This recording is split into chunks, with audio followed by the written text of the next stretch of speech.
एक तवाइफ का खत पंडित जवाहरलाल नेहरू और कायदे आजम जिन्नाह के नाम। मुझे उम्मीद है कि इससे पहले आपको किसी तवाइफ का खत न मिला होगा। ये भी उम्मीद करती हूँ कि आज तक आपने मेरी और इस कमाश की दूसरी औरतों की सूरत भी न देखी होगी। ये भी जानती हूँ कि आपको मेरा ये खत लिखना किस कदर मायूब है, और वो भी ऐसा खुला खत। मगर क्या करूँ, हालात कुछ ऐसे हैं और इन दोनों लड़कियों का तकाजा इतना शदीद है कि मैं ये खत लिखे बगैर नहीं रह सकती। ये खत मैं नहीं लिख रही हूँ, ये खत मुझसे बेला और बतूल लिखवा रही हैं। मैं सिद्ध के दिल से माफ़ी चाहती हूँ अगर मेरे खत में कोई फ़िक्रा आपको नागवार गुजरे, इसे मेरी मजबूरी पर महमूल कीजिएगा। बेला और बतूल मुझसे ये खत क्यों लिखवा रही हैं, ये दोनों लड़कियां कौन हैं और इनका तकाजा इस कदर शदीद क्यों है, ये सब कुछ बताने से पहले मैं आपको अपने मुतल्लिक कुछ बताना चाहती हूँ। घबराइए नहीं, मैं आपको अपनी घनाउनी ज़िंदगी की तारीख से आगाह नहीं करना चाहती। मैं ये भी नहीं बताऊंगी कि मैं कब और किन हालात में तवाइफ बनी। मैं किसी शरीफाना जज्बे का सहारा लेकर आपसे किसी झूठे रहम की दरख्वास्त करने नहीं आई हूँ। मैं आपके दर्दमंद दिल को पहचान कर अपनी सफाई में झूठा अफसाना मोहब्बत नहीं गढ़ना चाहती। इस खत के लिखने का मतलब ये नहीं है कि आपको तवाइफियत के असरार और रमूज से आगाह करूँ। मुझे अपनी सफाई में कुछ नहीं कहना, मैं सिर्फ अपने मुतल्लिक चंद ऐसी बातें बताना चाहती हूँ जिनका आगे चलकर बेला और बतूल की जिंदगी पर असर पड़ सकता है। आप लोग कई बार मुंबई आए होंगे। जिन्नाह साहब ने तो मुंबई को बहुत देखा है, मगर आपने हमारा बाजार काहे को देखा होगा। जिस बाजार में मैं रहती हूँ वो फारिस रोड कहलाता है। फारिस रोड ग्रांट रोड और मदनपुरा के बीच में वाक़या है। ग्रांट रोड के इस पार लिविंगटन रोड और अपर हाउस और चौपाटी, मरीन ड्राइवर और फोर्ट के इलाके हैं जहां मुंबई के शुरफा रहते हैं। मदनपुरा में इस तरफ गरीबों की बस्ती है। फारिस रोड इन दोनों के बीच में है ताकि अमीर और गरीब इससे यकसा मुस्तफीद हो सकें। गो फारिस रोड फिर भी मदनपुरा के ज़्यादा करीब है, क्योंकि नादारी में और तवाइफियत में हमेशा बहुत कम फासला रहता है। ये बाजार बहुत खूबसूरत नहीं है, इसके मकीन भी खूबसूरत नहीं है। इसके बीचों बीच ट्राम की गड़गड़ाहट शब रोज जारी रहती है, जहाँ भर के आवारा कुत्ते और लोंडे और शोहदे और बेकार और जराइम पेशा मखलूक इसकी गलियों का तवाफ करती नजर आती है। लंगड़े लूले और बाश मदकूक तमाशबीन आतिशिको सोजाक के मारे हुए काने लुंजे कुकीन बाज और जेब कतरे इस बाजार में सीना तान कर चलते हैं। गलीज होटल, सैले हुए फुटपाथ, मैल के ढेरों पर भुनभुनाती हुई लाखों मक्खियाँ, लकड़ियों और कोयलों के अफसुर्दा गोदाम, पेशावर दलाल और बासी हार बेचने वाले, कोक शास्त्र और नंगी तस्वीरों के दुकानदार, चीनी हुज्जाम और इस्लामी हुज्जाम और लंगोटे कसकर गालियां बकने वाले पहलवान, हमारी समाजी ज़िंदगी का सारा कूड़ा क्रिकेट आपको फारिस रोड पर मिलता है। जाहिर है आप यहाँ क्यों आएंगे। कोई शरीफ आदमी इधर का रुख नहीं करता। शरीफ आदमी जितने हैं वो ग्रांट रोड के उस पार रहते हैं, और जो बहुत ही शरीफ हैं वो मिलबार हिल पर क़याम करते हैं। मैं एक बार जिन्नाह साहब की कोठी के सामने से गुजरी थी और वहाँ से मैंने झुककर सलाम भी किया था। बतूल भी मेरे साथ थी। बतूल को जिन्नाह साहब से जिस कदर अकीदत है, इसको मैं कभी ठीक तरह से बयान न कर सकूंगी। खुदा और रसूल के बाद दुनिया में अगर वो किसी को चाहती हो तो सिर्फ वो आप हैं। उसने आपकी तस्वीर लाकट में लगाकर अपने सीने से लगा रखी है, किसी बुरी नीयत से नहीं। बतूल की उम्र अभी 11 बरस की है, छोटी सी लड़की ही तो है वो। गो फारिस रोड वाले अभी से उसके मुतल्लिक बुरे बुरे इरादे कर रहे हैं, मगर खैर वो कभी फिर आपको बताऊंगी। तो ये है फारिस रोड जहां मैं रहती हूँ। फारिस रोड के मगरबी सिरे पर जहां चीनी हुज्जाम की दुकान है, उसके करीब एक अंधेरी गली के मोड़ पर मेरी दुकान है। लोग तो इसे दुकान नहीं कहते, मगर खैर आप दाना हैं, आपसे क्या छुपाऊंगी। यही कहूँगी कि वहाँ पर मेरी दुकान है और वहाँ पर मैं इस तरह व्यापार करती हूँ जिस तरह बनिया, सब्जी वाला, फल वाला, होटल वाला, मोटर वाला, सिनेमा वाला, कपड़े वाला या कोई और दुकानदार व्यापार करता है। और हर व्यापार में ग्राहक को खुश करने के अलावा अपने फ़ायदे की भी सोचता है। मेरा व्यापार भी इसी तरह का है। फ़र्क सिर्फ इतना है कि मैं ब्लैक मार्केट नहीं करती और मुझ में और दूसरे व्यापारियों में कोई फ़र्क नहीं। ये दुकान अच्छी जगह पर वाक़या नहीं है। यहाँ रात तो कुजा दिन में भी लोग ठोकर खा जाते हैं। इस अंधेरी गली में लोग अपनी जेबें खाली करके जाते हैं, शराब पीकर जहां भर की गालियां बकते हैं। यहाँ बात बात पर छुराजनी होती है, दो एक खून दूसरे तीसरे रोज होते रहते हैं। गर्ज ये कि हर वक्त जान जैक में रहती है। और फिर मैं कोई अच्छी तवाइफ नहीं हूँ कि पोन हिल पर जाके रहूं या वर्ली पर समुंदर के किनारे एक कोठी ले सकूं। मैं एक बहुत ही मामूली दर्जे की तवाइफ हूँ और गो मैंने सारा हिंदुस्तान देखा है और घाट घाट का पानी पिया है और हर तरह के लोगों की सोहबत में बैठी हूँ। लेकिन अब 10 साल से इसी शहर मुंबई में, इसी फारिस रोड पर, इसी दुकान में बैठी हूँ और अब तो मुझे इस दुकान की पगड़ी भी 6,000 रुपये तक मिलती है। हालांकि ये जगह कोई इतनी अच्छी नहीं, फिजा मुतफ़न है, कीचड़ चारों तरफ फैली हुई है, गंदगी के अंबार लगे हुए हैं और खारिशज़दा कुत्ते घबराए हुए ग्राहकों की तरफ काट खाने को लपकते हैं। फिर भी मुझे इस जगह का किराया 6,000 रुपये तक अदा करना पड़ता है। इस जगह मेरी दुकान एक मंजिला मकान में है। इसके 2 कमरे हैं। सामने का कमरा मेरी बैठक है, यहाँ मैं गाती हूँ, नाचती हूँ, ग्राहकों को रुझाती हूँ।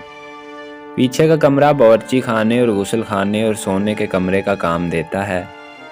यहाँ एक तरफ नल है, एक तरफ हंडिया है और एक तरफ एक बड़ा सा पलंग है और उसके नीचे एक और छोटा सा पलंग है और उसके नीचे मेरे कपड़ों के संदूक हैं। बाहर वाले कमरे में बिजली की रोशनी है, लेकिन अंदर वाले कमरे में बिल्कुल अंधेरा है। मालिक मकान ने बरसों से कली नहीं कराई, ना वो कराएगा, इतनी फुर्सत किसे है। मैं तो रात भर नाचती हूँ, गाती हूँ और दिन को वहीं घाव तकिए पर सर टेक कर सो जाती हूँ। बेला और बतूल को पीछे का कमरा दे रखा है। अक्सर ग्राहक जब उधर मुंह धोने के लिए जाते हैं तो बेला और बतूल फटी फटी निगाहों से उन्हें देखने लग जाती हैं। जो कुछ उनकी निगाहें कहती हैं, मेरा ये खत भी वही कहता है। अगर वो मेरे पास इस वक्त ना होती तो ये गुनाहगार बंदी आपकी खिदमत में ये गुस्ताखी ना करती।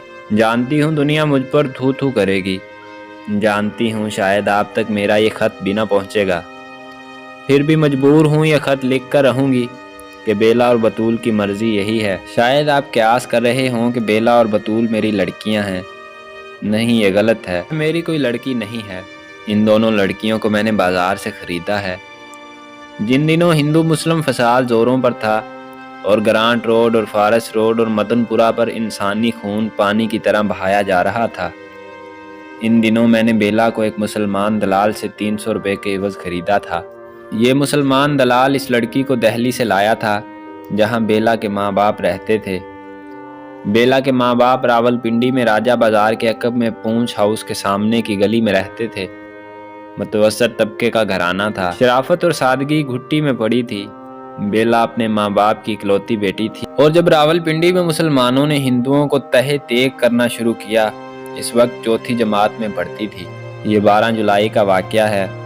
बेला अपने स्कूल से पढ़कर घर आ रही थी कि उसने अपने घर के सामने और दूसरे हिंदुओं के घरों के सामने एक जम्मे गफीर देखा। ये लोग मसल्ला थे और घरों को आग लगा रहे थे और लोगों को और उनके बच्चों को और उनकी औरतों को घरों से बाहर निकाल निकाल कर उन्हें कत्ल कर रहे थे। साथ साथ अल्लाह अकबर का नारा भी बुलंद करते जाते थे। बेला ने अपनी आंखों से अपने बाप को कत्ल होते देखा, फिर उसने अपनी आंखों से अपनी माँ को दम तोड़ते हुए देखा। वहशी मुसलमानों ने उसके पुस्तान काट कर फेंक दिए थे। वो पुस्तान जिनसे एक माँ, कोई माँ, हिंदू माँ या मुसलमान माँ, ईसाई माँ या यहूदी माँ अपने बच्चे को दूध पिलाती है और इंसानों की ज़िंदगी में, कायनात की वुसअत में तख्लीक का एक नया बाब खोलती है। वो दूध भरे पुस्तान अल्लाह अकबर के नारों के साथ काट डाले गए। किसी ने तख्लीक के साथ इतना जुल्म किया था, किसी जालिम अंधेरे ने उनकी रूहों में ये स्याही भर दी थी। मैंने कुरान पढ़ा है और मैं जानती हूँ कि रावलपिंडी में बेला के माँ बाप के साथ जो कुछ हुआ वो इस्लाम नहीं था, वो इंसानियत न थी, वो दुश्मनी भी न थी, वो इंतकाम भी न था। वो एक ऐसी सादत, बेरहमी, बुज़दिली और शैतानियत थी जो तारीख के सीने से फूटती है और नूर की आखिरी किरण को भी दागदार कर जाती है। बेला अब मेरे पास है। मुझसे पहले वो दाढ़ी वाले मुसलमान दलाल के पास थी। बेला की उम्र 12 साल से ज़्यादा नहीं थी जब वो चौथी जमात में पढ़ती थी। अपने घर में होती तो आज 5वीं जमात में दाखिल हो रही होती। फिर बड़ी होती तो उसके माँ बाप उसका ब्याह किसी शरीफ घराने के गरीब से लड़के से कर देते। वो अपना छोटा सा घर बसाती। اپنے خاوند سے، اپنے ننھے ننھے بچوں سے، اپنی گھریلو زندگی کی چھوٹی چھوٹی خوشیوں سے۔ لیکن اس نازک کلی کو بے وقت خزاں آ گئی۔ اب بیلا 12 برس کی نہیں معلوم ہوتی۔ اس کی عمر تھوڑی ہے لیکن اس کی زندگی بہت بڑی ہے۔ اس کی آنکھوں میں جو ڈر ہے، انسانیت کی جو تلخی ہے، یا اس کا جو لہو ہے، موت کی جو پیاس ہے، قائد اعظم صاحب شاید اگر آپ اسے دیکھ سکیں تو اس کا اندازہ کر سکیں، ان بے آسرا آنکھوں کی گہرائیوں میں اتر سکیں۔ آپ تو شریف آدمی ہیں، آپ نے شریف گھرانے کی معصوم لڑکیوں کو دیکھا ہوگا، ہندو لڑکیوں کو، مسلمان لڑکیوں کو۔ شاید آپ سمجھ جاتے کہ معصومیت کا کوئی مذہب نہیں ہوتا، وہ ساری انسانیت کی امانت ہے، ساری دنیا کی میراث ہے۔ جو اسے مٹاتا ہے اسے دنیا کے کسی مذہب کا کوئی خدا معاف نہیں کر سکتا۔ بطول اور بیلا دونوں سگی بہنوں کی طرح میرے پاس رہتی ہیں۔ بطول اور بیلا سگی بہنیں نہیں ہیں۔ بطول مسلمان لڑکی ہے، بیلا نے ہندو گھر میں جنم لیا۔ آج دونوں فارس روڈ پر ایک رنڈی کے گھر میں بیٹھی ہیں۔ اگر بیلا راول پنڈی سے آئی ہے تو بطول جلندھر کے ایک گاؤں کھیم کرن کے ایک پٹھان کی بیٹی ہے۔ بطول کے باپ کی 7 بیٹیاں تھیں، 3 شادی شدہ اور 4 کنواریاں۔ بطول کا باپ کھیم کرن میں ایک معمولی کاشتکار تھا، غریب پٹھان لیکن غیور پٹھان، جو صدیوں سے کھیم کرن میں آ کے بس گیا تھا۔ جاٹوں کے اس گاؤں میں یہی 3-4 گھر پٹھانوں کے تھے۔ یہ لوگ جس حلم و آشتی سے رہتے تھے، شاید اس کا اندازہ پنڈت جی آپ کو اس عمر سے ہوگا کہ مسلمان ہونے پر بھی ان لوگوں کو اپنے گاؤں میں مسجد بنانے کی اجازت نہ تھی۔ یہ لوگ گھر میں چپ چاپ اپنی نماز ادا کرتے۔ صدیوں سے، جب سے مہاراجہ رنجیت سنگھ نے عنان حکومت سنبھالی تھی، کسی مومن نے اس گاؤں میں اذان نہ دی تھی۔ ان کا دل عرفان سے روشن تھا، لیکن دنیاوی مجبوریاں اس قدر شدید تھیں اور رواداری کا خیال اس قدر غالب تھا کہ لب وا کرنے کی ہمت نہ ہوتی تھی۔ بطول اپنے باپ کی چہیتی لڑکی تھی، 7 میں سب سے چھوٹی، سب سے پیاری، سب سے حسین۔ بطول اس قدر حسین ہے کہ ہاتھ لگانے سے میلی ہوتی ہے۔ پنڈت جی آپ تو خود کشمیری النسل ہیں اور فنکار ہو کر یہ بھی جانتے ہیں کہ خوبصورتی کسے کہتے ہیں۔ یہ خوبصورتی آج میری گندگی کے ڈھیر میں گڈمڈ ہو کر اس طرح پڑی ہے کہ اس کا پرکھ کرنے والا کوئی شریف آدمی اب مشکل سے ملے گا۔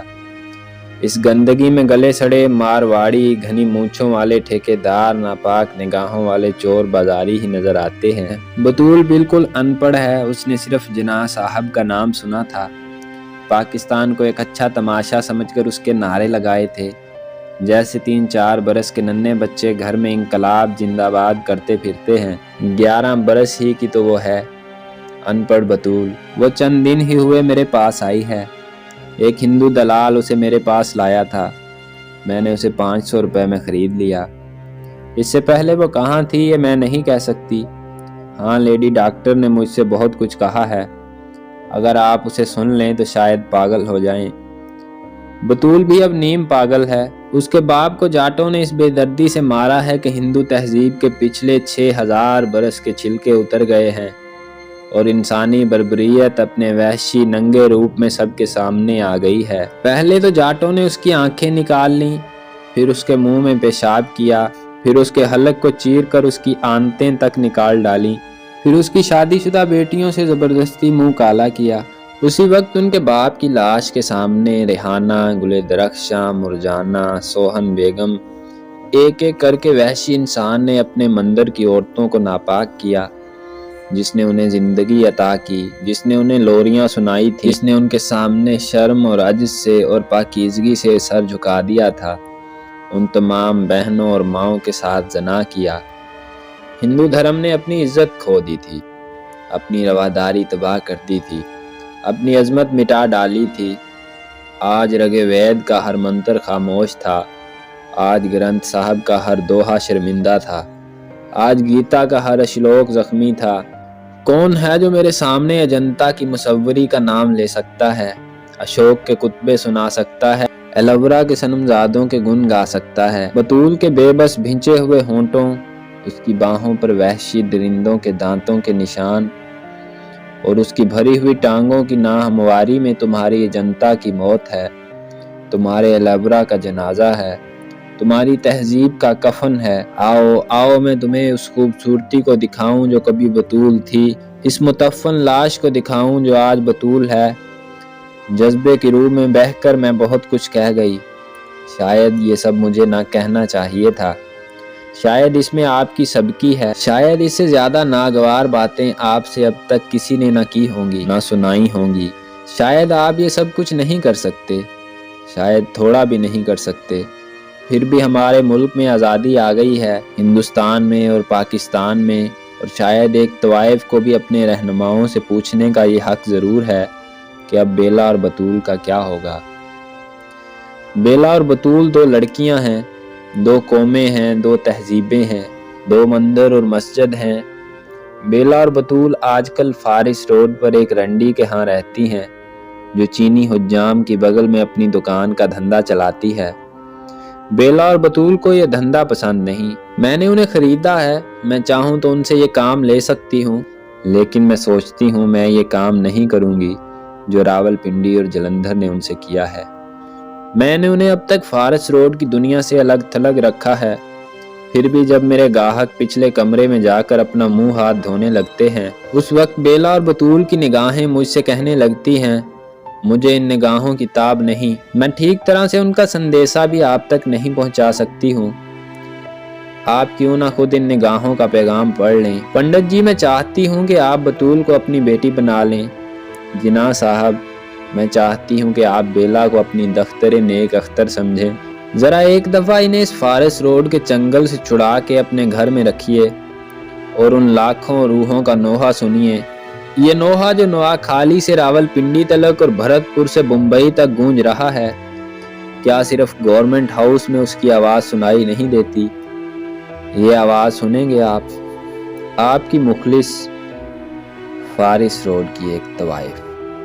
ये अफसाना कृष्ण चंद्र के अफसानवी मजमूए हम वहशी हैं से पढ़कर सुनाया गया है।